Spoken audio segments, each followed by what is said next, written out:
읽고 제가 이거 여러분들한테 함께 읽어서 교독합니다. 이러한 일은 우리의 본보기가 되어 우리로 하여금 그들이 악을 즐겨하는 것 같이 즐겨하는 자가 되지 않게 하려 함이니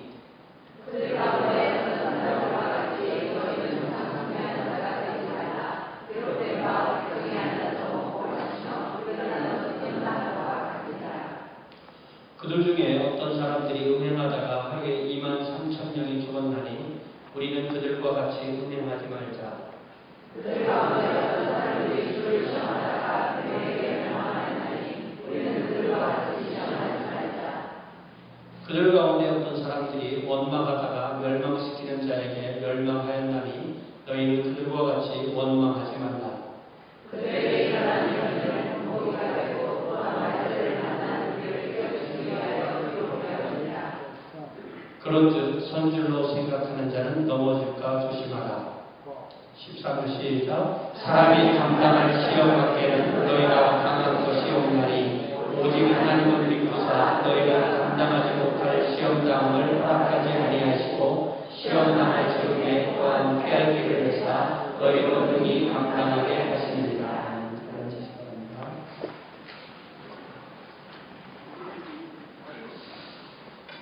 하나님께서 구약에 이스라엘을 선택하시는 것에는 그들만 하나님의 백성으로 삼으려는 그런 뜻만 있으셨던 것은 결코 아닙니다.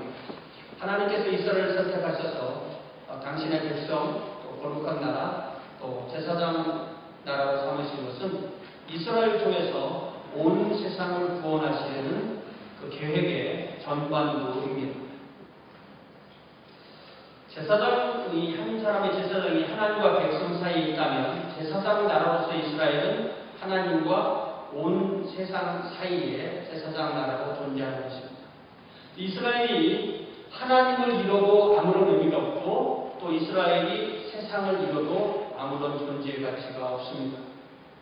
이스라엘은 우리가 구약성 이유를 알지만 우상 숭배를 통하여서 하나님을 거의 다 잃어버렸고 동시에 잘못된 천민 의식으로 인해서 온 세상을 향한 열정과 사명도 다 잃어버렸습니다.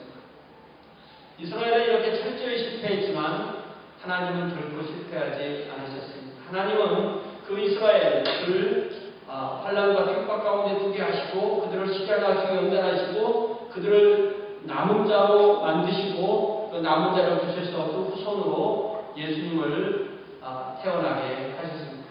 예수님은 성부 하나님의 뜻을 따라서 당신의 생애와 죽으심과 부활로 온 인류를 향한 구속의 복음을 십자가와 부활을 통해서 완성하셨습니다. 예수님의 복음은 예수께서 택하신 12제자를 포함한 120여 명의 제자를 통해서 예루살렘으로부터 온 세상에 퍼져 나갔습니다. 요즘 우리가 수요일에 사도행전 말씀을 보고 있는데요. 이 수요일에 사도행전을 우리가 잘 읽어보면은 맨 처음에 120여 명의 제자들에게 우리 주님께서는 너희는 온 족속에게 나가서 복음을 전하라는 그런 말씀을 해주셨고 성령님을 주셨는데도 그들은 예루살렘에만 머물러 있기를 원했습니다. 왜 그랬을까요? 그들은 예루살렘 교회 안에 머물러서 땅에 놓지 않았던 거예요. 그런데 예루살렘 교회 자체 안에 이스라엘 사람들이 있었는가 하면은 헬라 지역에 들어온 사람들이 있었는데 이 사람들은 좀 더 진취적인 정신을 가지고 있었습니다. 이 디아스포라 유대 그리스도인 내지는 헬라파 유대인들인 이 사람들은 좀 더 진취적인 그런 마음이 있었는데 그들 중에서 7명을 초대교회에서 새롭게 지도자로 임명했고 그들 중에 한 명인 스데반이 복음을 전하다가 순교를 하는 그런 일이 생기게 됩니다. 그리고 스데반의 순교를 통해서 교회가 핍박을 받자 그때서야 교회는 열방으로 흩어지기 시작하게 됩니다. 그래서 예루살렘에는 핵심 지도자를 제외하고는 다들 이제 이방 세계로 퍼지게 되면서 주의 명령이 이루어지는 것을 볼 수가 있습니다. 이렇게 신약 성경에 나타난 이 교회는 1세대 히브리파 유대인이든 또 헬라파 유대인이든 유대교로 전향한 이방인이든 모두 다 유대인이든지 아니면 유대교 출신으로 그리스도인이 된 사람들. 그러니까 예수님께서 복음을 완성하시고 그 처음으로 이방인들에게 넘겨준 사람들은 유대인들이었다는 거예요. 그러니까 하나님께서 이스라엘을 선택하신 그들의 사명을 유대인들이 처음에 그 역할을 잘했던 것입니다. 그런데 구약의 이스라엘이 철저하게 선민의식에 빠져서 이방인을 향한 하나님의 뜻과 심정을 깨닫지 못하고 그 명령을 준행하지도 못한 것에 반해서 예수님의 제자들과 초대교회 성도들은 이방을 향한 그들의 사명을 철저하게 이행한 것입니다. 그래서 예수님의 복음은 문명세계에 퍼지기 시작하였고 처음에는 로마 제국이 모든 종교를 합법적으로 인정해 주면서도 기독교만은 불법으로 그렇게 불법 종교의 취급을 받고 많은 혼란과 핍박을 겪게 되었습니다. 그러다가 결국 313년에 되었을 때 합법적인 종교로 인정을 받고 이제 더 이상 예수님을 믿는다는 이유로 핍박을 받지 않게 되었던 것입니다. 초대교회가 이렇게 들불처럼 온 문명 세계에 퍼져나갈 수 있었던 근본 원인은 무엇일까요? 그 여러 가지 원인을 줄 수 있겠지만 가장 중요한 것은 예수님의 구원의 복음을 들은 그들이 삶과 또한 그들의 인격과 그들의 성품에서 하나님 아버지를 닮고 예수 그리스도를 닮고 성령의 성품을 드러내는 그러한 사랑의 삶으로 세상을 섬기는 세상에 좋은 본을 보였기 때문에 그 본을 통하여서 강력한 힘이 되어서 복음이 전파되는 것입니다. 그런 것에 반해서 지금 우리가 유명히 고린도 전서를 받았던 고린도 교회는 좋은 본이 되지 못하는 교회였습니다. 구약 이스라엘 백성이 이집트에서 홍해를 건너 광야에 들어와서 광야교회를 이루었음에도 그들도 역시 좋은 본을 보이는 그러한 이스라엘이 아니었습니다. 그래서 사도 바울은 구약의 그 광야의 백성들을 예를 들면서 그들을 이 고린도 교회에게 보여주면서 뭐라고 말하냐면 그들이 나쁜 본을 보이게 된 것은 우리를 경고하기 위함이니 그러니 우리는 그들이 악을 즐겨한 것처럼 악을 즐겨하지 맙시다 이렇게 말합니다. 저와 여러분은 어떻습니까? 저와 여러분은 구약 이스라엘의 광야교회처럼 아니면 고린도 교회처럼 그렇게 나쁜 본을 보이는 교회입니까? 아니면 초대교회처럼 좋은 본을 보이는 교회입니까? 그래서 오늘 읽은 이 고린도전서 10장 6절에서 13절 말씀에서 본보기라는 제목으로 하나님의 말씀을 함께 보겠습니다. 6절에 보니까 사도 바울은 고린도 교회 성도들이 여러 가지 악에 붙들려 있는 것들을 치유하기 위해서 구약 성경 이스라엘이 이집트에서 홍해를 거쳐서 그들이 구원을 받은 광야교회의 성도들임에도 광야에서 불순종하여서 멸망당한 예를 다시 들어줍니다. 이스라엘이 광야에서 그 대다수가 멸망한 것은 우리의 본보기로 제시되었다고 말합니다. 우리가 어릴 때나 아니면 어릴 때 집에서 부모님이 형이나 누나를 때리면 그런 거 아는구나 아는 거죠. 또 학교에 가서 잘못했다고 반장 나와야 반장을 때리면 우리가 잘못한 반장이 맞는구나 그런 거 아는 거죠. 군대 가서 내가 잘못했다고 내가 속한 모든 군대원들이 다 함께 맞을 때 이런 거 아는구나 이런 거 아는 거죠. 사회에 나와서 여러 가지 징계를 받으면서 우리가 그러한 시범 케이스를 경험하게 됩니다. 여러분 시범 케이스로 걸렸다 이런 말을 들으면 시범 케이스라고 하는 말을 딱 들으면 좋은 의미의 나쁜 의미 좋은 의미의 시범 케이스도 있고 나쁜 의미의 시범 케이스도 있죠. 좋은 의미면 상을 주고 나쁜 의미면 벌을 주는 것입니다. 부모님이나 선생님이나 상관이나 국가의 행정 책임자들이 모범 사례는 칭찬과 상을 주지만 나쁜 사례는 벌을 줌으로써 경고와 경계를 삼습니다. 마찬가지로 하나님도 마찬가지입니다. 구약 이스라엘 백성이 광야에서 악을 즐겨한 것을 결코 용납하지 아니하심으로써 그 후에 모든 하나님의 백성에게 나쁜 본보기로 삼으셨던 것입니다. 그래서 우리는 그런 나쁜 본보기를 보고 그런 나쁜 본을 받을 것이 아니라 우리도 그렇게 하지 않아야 된다는 것을 배우게 됩니다. 여러분 우리 부모님들이 좋은 동네에 살고 싶고 자녀들을 좋은 학교에 보내고 싶은 이유가 뭡니까? 좋은 환경에서 자녀가 자라고 우리가 좋은 환경에서 자라면 우리가 좋아질까봐 그러는 거죠.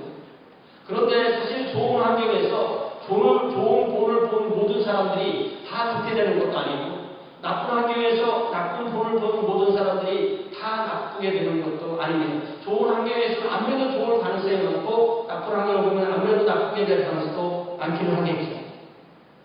그럼 우리는 이렇게 환경 탓만 하고 있을 수는 없다는 것입니다. 내가 부모님을 잘못 만나서, 내가 교육을 잘못 받아서, 우리 동네가 나빠서, 내가 선생님을 잘못 만나서 이렇게 과거의 환경 탓만을 할 수가 없다는 것입니다. 왜냐하면 우리에게는 우리를 새롭게 하시는 예수 그리스도, 우리에게 모범을 보여주시는 예수님께서 우리에게 계시기 때문에 우리 주님께서 우리에게 귀한 본으로 주신 그 본을 따라가야 되는 줄로 믿습니다. 그래서 우리 주님께서는 하늘에 너희 아버지께서 온전하신 것처럼 너희도 온전하다. 또 예수 그리스도의 장성한 분량에까지 너희가 자라가라. 또 성령님의 열매를 맺어라. 이러시면서 우리가 가야 될 그 목표를 말씀해 주시는 것입니다.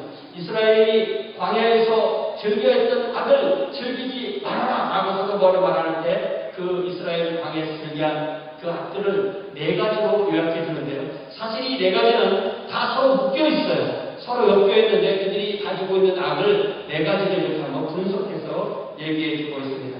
자, 7절에 보니까요. 7절에 보니까 첫 번째로 말하는 것은 우상숭배죠. 우상숭배. 그리고 성경에 보면요. 창세기부터 계시록까지 가장 많이 나오는 죄가 바로 우상숭배. 모세가 이스라엘 백성을 이끌고 이제 출애굽기 19장에 있는 내용까지 좀 왔을 때 모세가 이스라엘 백성을 시내산 밑에까지 데리고 왔습니다. 그리고 모세는 산 위에 올라가서 하나님과 이스라엘이 서로 계약을 맺은 내용에 대해서 하나님의 말씀을 듣고 있는 중이에요. 그러니까 하나님께서 하시는 비즈니스는 바로 뭐냐면 이스라엘을 선택하셔서 하나님의 왕국으로 만들려는 비즈니스를 지금 이제 그 계약을 딱 맺으려 하는 그 순간이 출애굽기 19장이에요. 그것이 바로 하나님의 왕국인데 하나님의 왕국의 그 공식은 뭐냐면요. 하나님의 왕국의 캐치프레이즈는 뭐냐면 나는 너희의 하나님이 되고 너희는 나의 백성이 되고 뭐라고요? 나는 너희의 하나님이 되고 너희는 나의 백성이 된다. 요걸 하시려고 했던 거예요. 그러면서 이제 20장부터 그 계명을 주시는데 20장, 출애굽기 20장은 그 계명이 바로 그 유명한 10계명이죠. 10계명의 1계명을 잘 보면 1계명은 이스라엘에게 오직 여호와 하나님만이 하나님이시다. 여호와만이 이스라엘의 하나님이시다.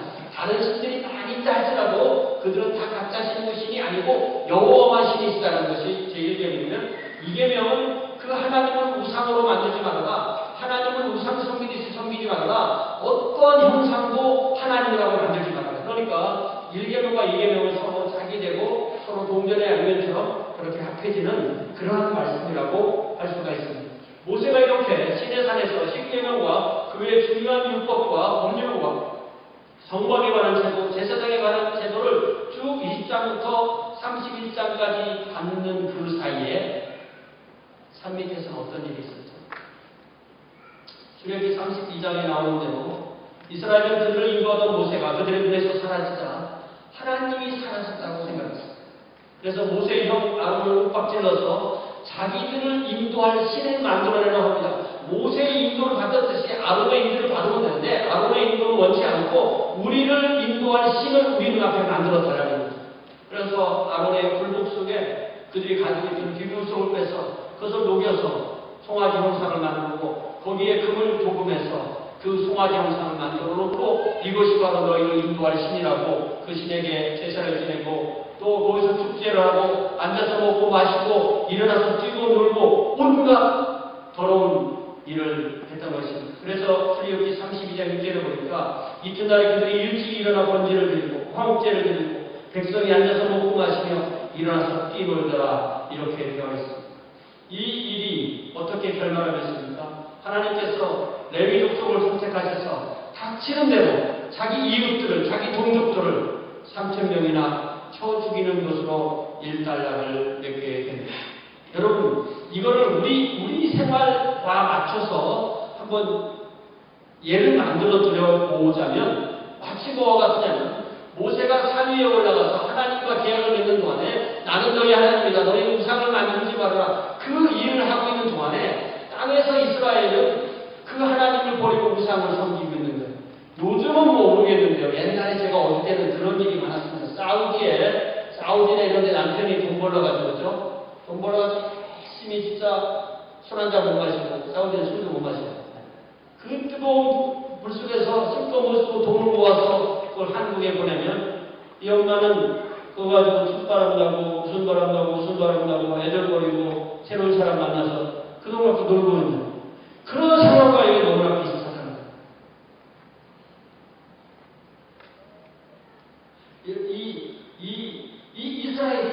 이스라엘이 이렇게 이런 상황을 꼭 집어서 말하자면 시내산 위에서 하나님은 모세에게 하나님을 섬기라고 우상을 섬기지 말라고 말씀하실 때 시내산 아래서 이스라엘은 눈에 보이는 하나님을 찾으며 금송아지를 만들어 섬기고 있었던 것입니다. 처음부터 이때가 이스라엘이 처음 하나님의 사랑을 받은 때 아니에요. 처음부터 이스라엘은 처음 우상 숭배의 DNA가 흐르고 있었다는 거예요.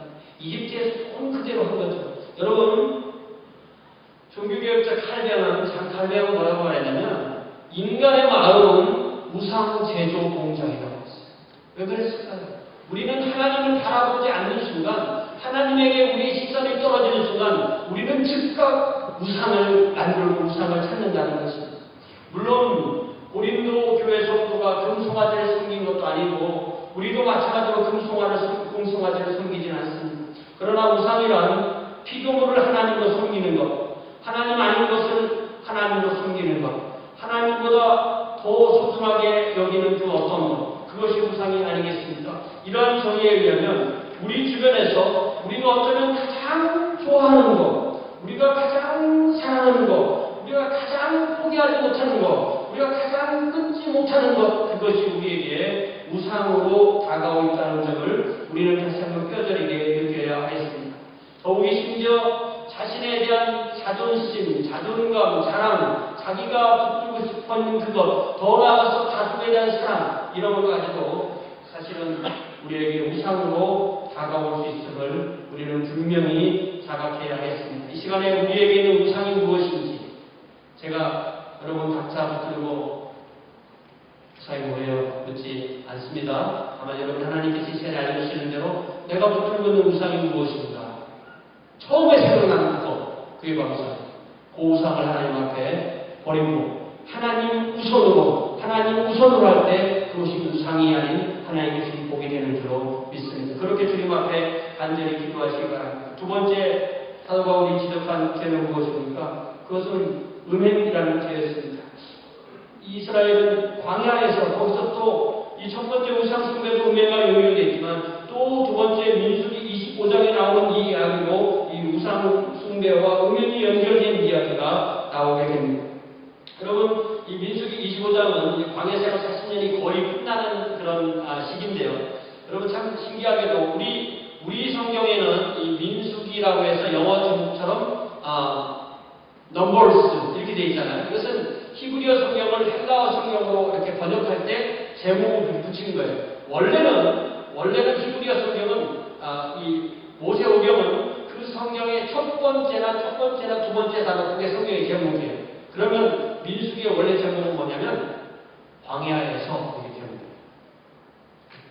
그러니까 이게 광야 생활을 기록한 책이다 그런 거죠. 광야 생활 시절에 이스라엘의 방황을 그린 책이 바로 민수기입니다. 그래서 민수기 25장에 나오는 음행 사건은 모압 사람들이 이스라엘을 무력화하기 위해서 풀어놓은 그 작전에 이스라엘이 빠져든 그런 것입니다. 이스라엘이 시딤이라는 곳에 이르렀을 때 모압 사람들이 이스라엘을 이제 무너뜨리고 그들 민족을 없애기 위해서 세운 작전이 모압 사람들이 섬기는 바알신을 섬기는 그 예배 현장에 이스라엘 남자들을 초청하는데 이스라엘 남자들이 거기에 가면 바로 모압 여자들이 있어서 예배의 일환으로 먹고 마시고 온갖 행음을 하게 되는 그 자리에 초청했던 거죠. 그곳에는 술이 있었고 음식이 있었고 여자가 있었고 우상숭배가 있었고 이 모든 것이 하나가 되어서 이스라엘은 급격하게 바알신을 섬기는 회오리바람에 휩싸이게 됩니다. 여러분 바알숭배는 신기하게도 이 추나 추동의 봄, 여름, 가을, 겨울의 계절의 변화에 맞추어주는 의식으로서 신전매음을 하는 것으로 유명합니다. 겨울이 되면 모든 이 자연이 다 죽게 됐을 때 신이 죽은 것으로 생각하고 그때 그 죽은 신과 죽은 자연을 깨우기 위해서 남녀가 성광회를 통해서 다시 깨어나게 하면 그러면 봄이 오고 꽃이 피고 열매가 맺고 모든 피로가 다시 온다는 사상을 이 예배라는 형식으로 또 음행이라는 형식으로 또 간음이라는 형식으로 그렇게 했기 때문에 그것에 참여하는 사람들은 아무런 죄책감도 느끼지 못하면서 급작스럽게 그렇게 이스라엘이 타락하게 된 것입니다. 하나님은 이 일을 보시고 얼마나 분노하셨는지 얼마나 노하셨는지 매우 노하셨어요.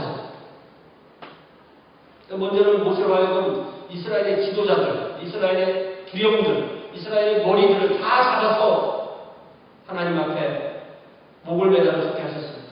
더 나아가서 하나님은 저기 있는 말씀만처럼 연병을 보내셔가지고 전염병을 보내셔가지고 하루에 23,000명, 24,000명, 2만 명 이상을 죽게 하셨습니다. 왜 그랬을까요? 하나님 왜 그렇게 죽이실 수밖에 없을까요? 어떤 이유와 어떤 핑계를 대던 이 부부의 결혼을 떠난 상관계는 음행이며 간음입니다.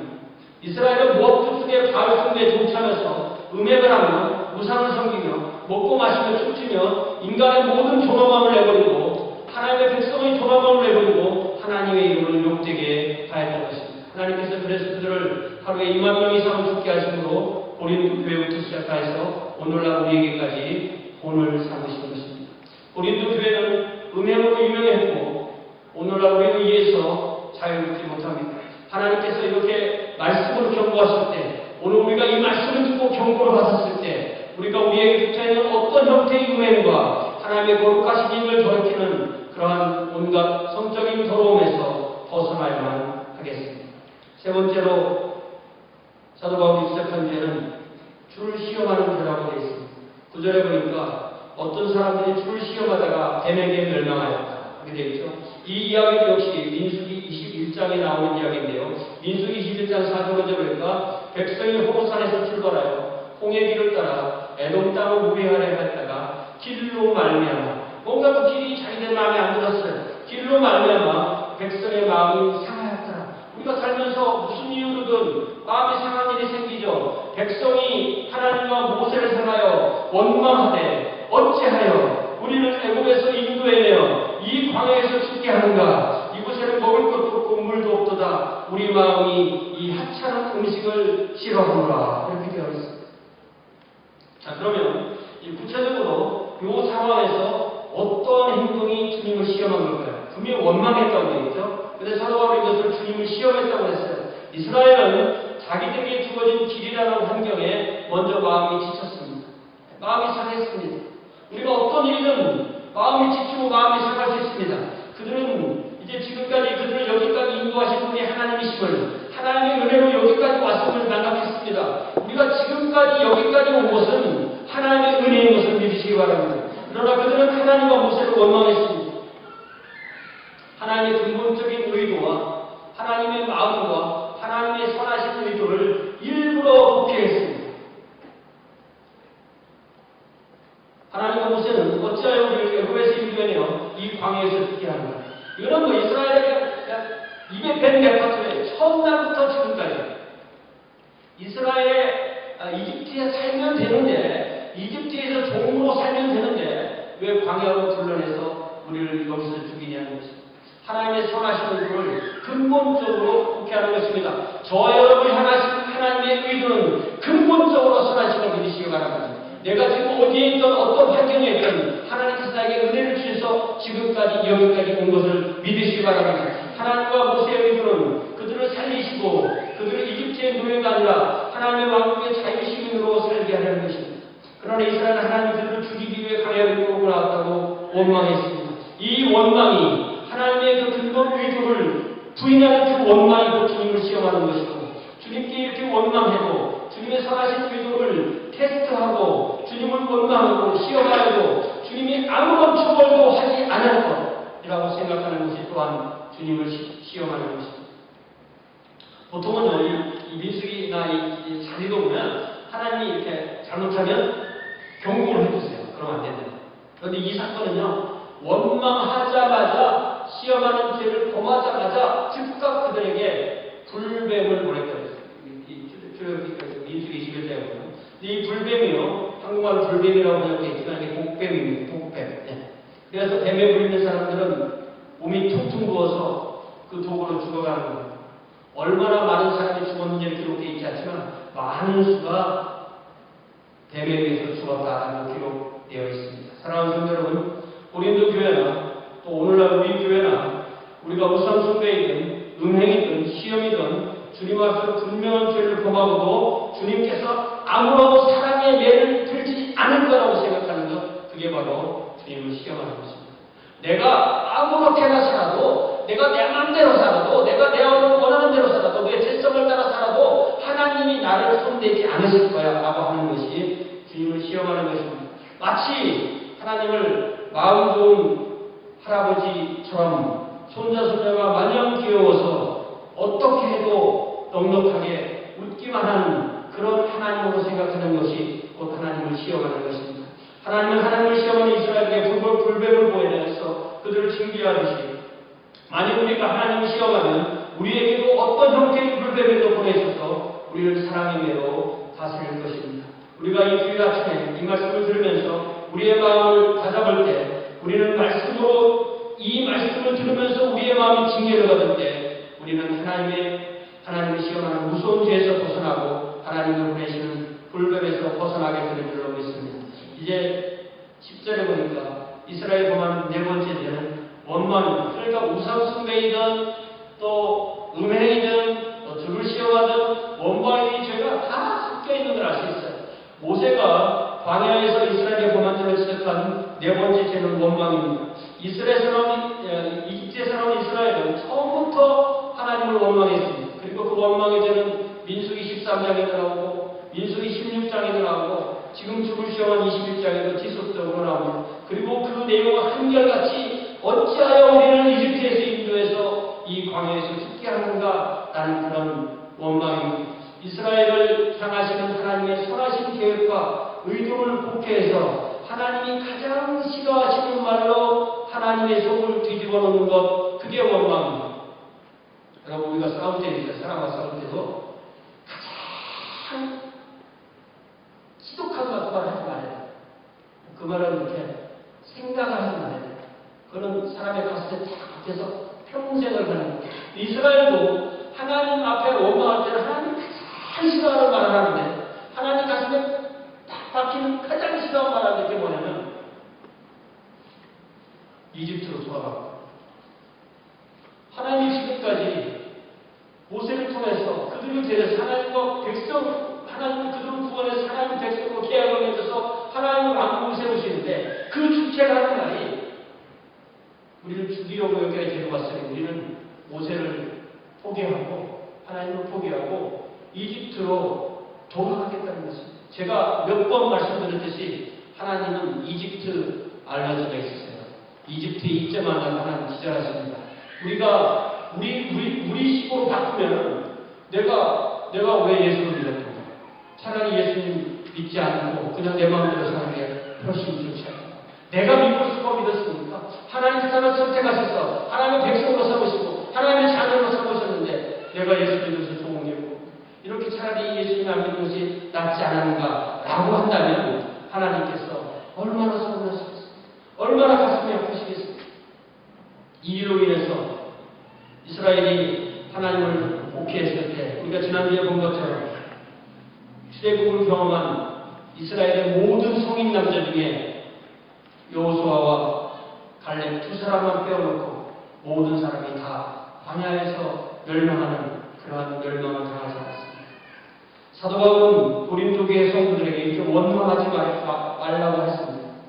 이 말씀을 그대로 우리가 적용해서 우리도 하나님의 자녀로서 지금까지 여기까지 살아올 때 하나님의 그 근본적인 의도, 하나님의 선하신 의도, 독생자 예수를 통해서 저와 여러분을 구원하셔서 하나님의 왕국을 세우시고 그 왕국의 이루어서 하나님의 영광을 드리는 그런 존재로 만들려고 하신 그 근본 의도를 고피하지 않는 그 의도대로 하나님의 계획대로 하나님의 사랑대로 따라가는 그러한 주의 자녀들이 되시기 바랍니다. 그렇지 않을 때 우리는 하나님의 은혜에 배은망덕하는 그러한 주의 자녀들이 되지 않겠습니다.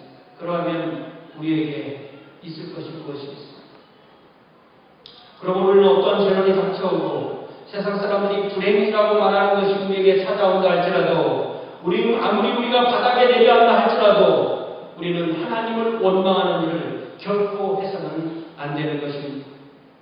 욥의 고백처럼 주신 분도 하나님이시고 취하시는 분도 하나님이시니 하나님의 거룩하신 이름이 찬양받을 것이라고 그렇게 고백하며 하나님 앞에 더 어려울수록 하나님께 더 찬양하며 하나님께 더 가까이 나아가는 저와 여러분 되시기를 주님의 이름으로 축원합니다. 11절에 보니까 사도 바울은 이스라엘에게 일어난 이 네 가지 죄, 우상 숭배와 음행과 주를 시험함과 원망이라는 죄, 또 그에 따라 하나님의 징계, 사랑이라는 매를 말세를 만난 고린도 교회, 또한 우리에게 이르기까지 죄의 본성을 깨우치고 하나님께 더 나아가도록 제시한 나쁜 네 가지의 본국이라고 그렇게 말씀합니다. 그러니까 우리는 어떻게 됩니까? 12절에 보니까 그런즉 뭐라고 되어 있습니까? 시작. 그런즉 선줄로 생각하는 자는 넘어질까 조심하라. 그렇습니다. 어떤 사람이 나는요 최소한요 이 네 가지 죄, 우상 숭배와 음행과 주를 시험함과 원망의 죄는 범하지 않습니다라고 굳게 서 있다고 자신하는 성숙한 성도라도 언제나 넘어질 수 있기 때문에 늘 조심하고 삼가라고 말씀하십니다. 자, 넘어질 것이 두려우니까 어떻게 해요? 아이가 넘어져 살죠 뭐. 요게 하나님 앞에 내 마음에 맞은 직통입니다. 그런 애들께 그래봤죠. 그죠? 그렇게 계속 만납니다. 차라리 누워서 아예 넘어져 살라는 말씀이 아니거든요. 이 말씀이. 그런 뜻이 아니고 절대 그런 뜻이 아니고 우상숭배와 음행과 주님을 시험함과 원망 속에서 살라는 것이 아니고 우리가 주의 자녀로서 굳게 서서 주님과 동행해야 되지만 자만하면 오히려 넘어지니 늘 주의하라는 말씀인 것입니다. 그래서 13절에 보니까 여기 13절이요. 약간 길기도 하고 13절이 이게 좀 한국말은 시험이라고 번역했지만 트라이얼이라고 번역했지만 이거는 트라이얼이라고 번역보다는 영어처럼 템테이션이라고 하는 것이 좀 말이 맞습니다. 문맥 보면 13절에서 사도 바울은 이 단락의 설교를 끝내는데 이 네 가지 죄의 유혹, 즉 우상숭배와 음행과 주를 시험함과 주를 원망하면 죄의 유혹은 누구에게나 일반적으로 있기도 하지만 우리가 이겨낼 수 있는 죄의 유혹이라고 말씀하십니다. 우리가 주님을 신뢰하고 주님께서 우리에게 허락하시는 이 죄의 유혹은 우리가 이겨낼 수 있는 것이고 또한 이겨낼 수 있는 뿐만 아니라 피할 길도 분명히 주시기 때문에 이스라엘이 그렇게 쓰러진 것처럼 여러분은 쓰러지지 않으셔도 된다고 분명히 말씀하십니다. 우리는 죄의 유혹에 빠질 때 그것을 이겨내는 사람은 이겨내는 길을 찾습니다.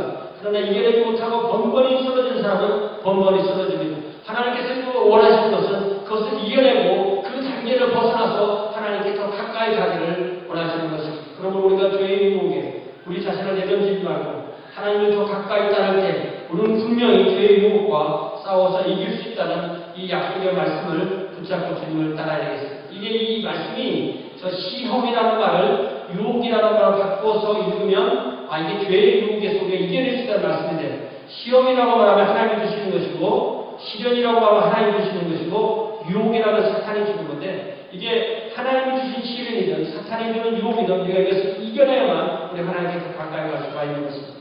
이 말씀 마치겠습니다. 하나님은 이스라엘을 그리고 고린도 교회를 그리고 저와 여러분을 하나님 앞에서 그리고 세상 앞에서 좋은 본보기로 보여주기 원하십니다. 봐라! 이게 내 아들이다! 봐라! 이게 내 딸이다라고! 봐라! 이게 내가 교회다! 내 교회다라고 세상 앞에 보여주기를 원하십니다. 왜 그러십니까? 하나님이 자랑하시고 싶어서요? 그게 아니죠. 저를 통해서 여러분을 통해서 우리 교회를 통해서 세상을 또 구원하셔서 하나님의 앞으로 나오게 하시고 그래야 하나님의 왕국을 확장하고 강하게 하시기 위한 것이 하나님의 뜻이기 때문입니다. 사랑하는 성도 여러분, 하나님 우리를 통하여서 세상에 하나님을 드러내 보여주시기를 원하십니다. 이것이 저와 여러분을 구원하신 하나님의 뜻입니다. 새롭게 성찬을 갖고 새롭게 시작하는 이 구원한다. 이 첫 주에 우리는 다시 한번 하나님 앞에서 그리고 세상 앞에서 하나님께서 우리를 세상에 드러내 보여주고 싶은 그러한 자리를 세상을 구원하기 위해서 우리를 사용하고 싶어 하시는 그런 자리들 될 수 있기를 주님 앞에 새로운 사명으로 결단하는 그런 삶을 살겠다는 귀한 복음의 삶을 살겠다는 그러한 다짐과 그런 결단이 있는 이 주일이 될 수 있기를 주님의 이름으로 축원하며 기도하겠습니다. 사랑의 아버지 하나님,